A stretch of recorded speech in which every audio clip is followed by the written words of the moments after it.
হলদিয়াতে ফের খুন, দোষীদের শাস্তির দাবিতে তাদের বাড়ির সামনে বিক্ষোভ।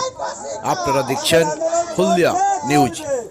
বিশেষ সূত্রে জানা যায়, তৃণমূল যুব কংগ্রেস করার অপরাধে এলাকার দুষ্কৃতীরা তাকে কালকের মারধর করে এক ঝোপে ফেলে দিয়ে যায়। এলাকার মানুষ এই ঝোপ থেকে উদ্ধার করে প্রথমে দুর্গাচক অর্থাৎ হলদিয়া মহকুমার হাসপাতালে ভর্তি করে। সেখান থেকে আশঙ্কাজনক অবস্থা দেখার জন্য ডাক্তারবাবুরা রেফার করে, পরে তমলুকে ভর্তি করে এবং রাত্রি 12টার সময় সে মারা যায়। আর সেই নিয়ে সারা হলদিয়া এখন তোলপাড়। আজ তার মৃতদেহ ময়না তদন্ত করে বাড়ি ফিরতেই এলাকার তৃণমূল যুব নেতৃত্বরা ক্ষোভে ফেটে পড়েন।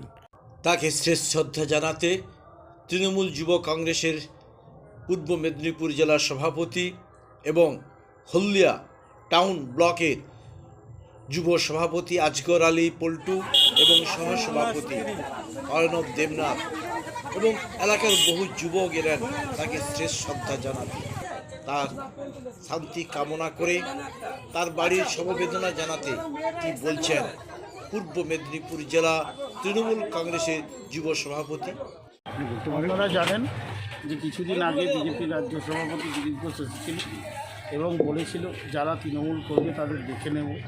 তারই প্রয়াস আমরা দেখতে পেলাম। এক সপ্তাহের মধ্যেই আমরা দেখতে পেলাম আমাদের একজন তৃণমূল যুব কর্মীকে এইভাবে চলে যেতে হলো। এবং আমরা প্রশাসনকে বলবো 48 ঘন্টা থেকে 72 ঘন্টার মধ্যে যাতে দোষীদের বিরুদ্ধে ব্যবস্থা নেয়। এবং আমরা যদি না নেয়, আমরা আগামী 21 তারিখ একটা মিছিলের ডাক দিয়েছি হলদিয়াতে।